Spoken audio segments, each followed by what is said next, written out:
Nabal answered David's servants, Who is this David? Who is this son of Jesse? Many servants are breaking away from their masters these days. Why should I take my bread and water and the meat I have slaughtered for my shearers and give it to men coming from who knows where? David's men turned around and went back. When they arrived, they reported every word. David said to his men, Each of you strap on your sword. So they did, and David strapped his on as well. One of the servants told Abigail, Nabal's wife, David sent messengers from the wilderness to give our master his greetings, but he hurled insults at them. Yet these men were very good to us. They did not mistreat us, and the whole time we were out in the fields near them, nothing was missing. Everyone, we're here with Nabal's sheep. We're here at the time of sheep shearing. And right here, to my immediate right, there's some actual sheep shearing going on in this virtual environment.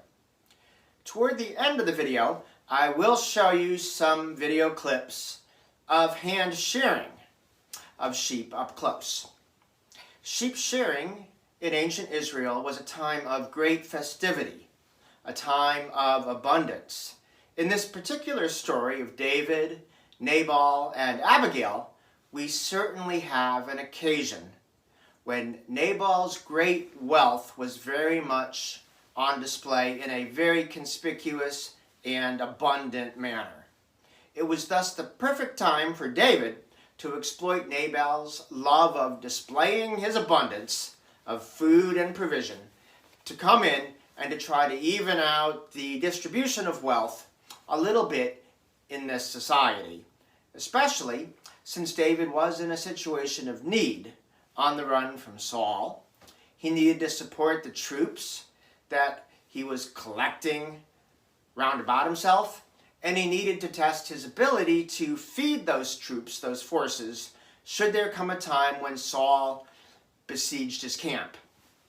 His growing military force consisted mostly of folks that were lower down on the social ladder of the time, those least entitled to inheritance of ancestral lands, or those who had temporarily lost their farmland through going into debt, or who had been sold into debt service to allow their family to keep the farm. Here is a map of the area down below Bethlehem where David and his men were hiding out.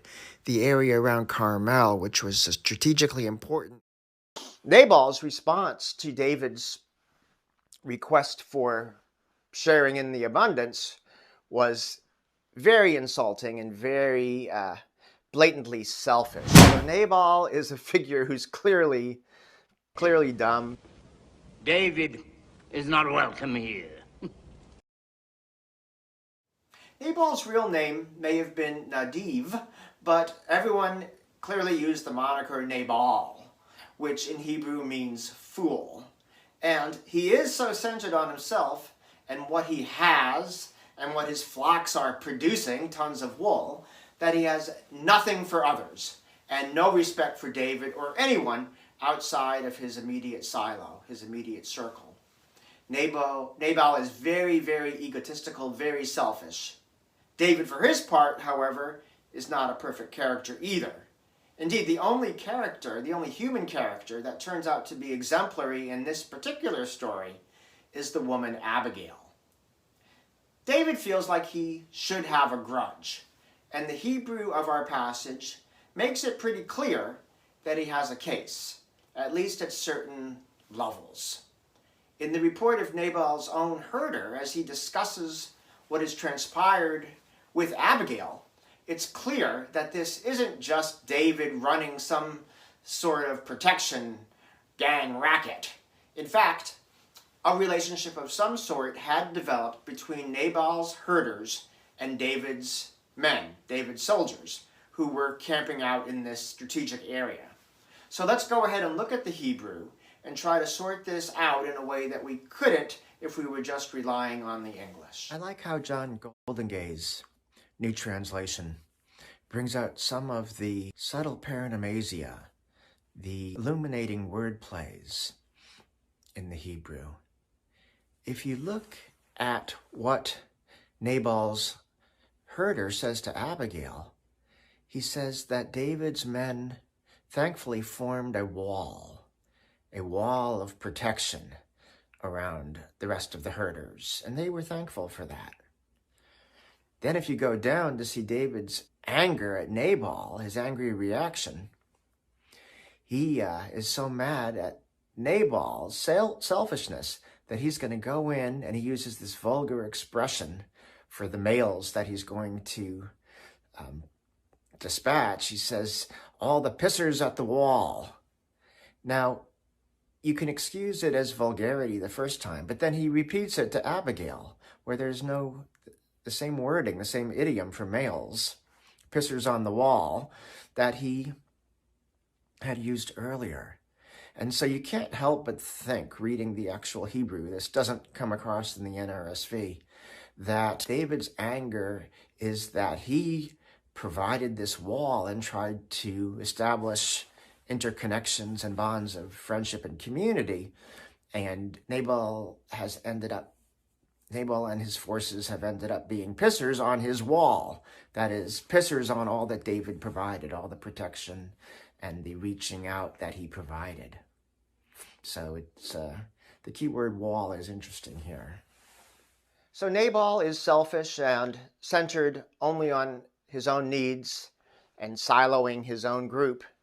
David, however, also runs the risk of being centered on himself, his own grudge, his own vengeance, desiring to take vengeance into his own hand for his own personal honor. And Abigail will call him on that. And she uses a number of very striking metaphors and images and allusions to other parts of David's longer narrative to make clear what it is that David needs to learn. Essentially, both David and Nabal are focused only on their own little silo. Both Nabal and David in this story, unlike Abigail, again, the real hero here, both Nabal and David have lost sight of the otherness of God. I think Frederick Robertson is quite right to criticize Nabal for saying, my meat, my wool, my wine. Ultimately, it's not. It's not. It's God's. God has been the one to provide it ultimately. And God is concerned not just with one person's wealth, but with the welfare of the entire community. Just so David, Abigail will remind him, is not fighting his own personal battles and vendettas, but he is fighting the battles of Yahweh. And he has a bigger scope to his struggle than simply carrying out personal vendettas and vengeance. Both of them need a bigger sense of the God of Sinai, a bigger sense that this is a God, as the Song of Hannah said, who God alone has the prerogative and the rights over causing death and rising to new life. Punishing, but also raising up to life. Abigail's allusions in her address to David make some of this quite clear. To his credit, David is teachable. He allows Abigail to show him that it makes no sense for a future ruler over Israel, a future head of a dynasty that will last forever, to be all wrapped up in his own personal honor, in himself. In a lovely intertextual allusion, Abigail recalls David's mind to the sling which he used to kill Goliath when he fought the Lord's battles, killing evil, cleverly alluding to the shepherd's pocket bag, where he bundles his sling stones. Abigail reminds David of the centrality of God's bundle of living souls, that true importance is not the ego or the self, but it's the self in mutuality, the bundle of the living, the value of life over death, and that death should only be something God wields. A truly foolish form of life, one exemplified by Abigail's husband, Nabal, would be to cut oneself off from the circles and bundles of nurture and mutuality that God is creating. To put oneself and one's possessions and one's status center stage, as Nabal has done, is nothing less than to place oneself in the pouch of a sling, vulnerable to being shot away from life and community.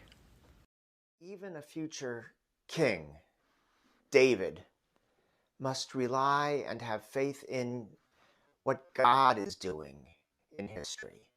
And if Israel is to have a king, then that king not be concerned about elevating himself to be the suzerain of the Sinai covenant, but that king must be a leading figure in God's work to create Sinai covenant community, nurture, mutuality, bundles of life on earth.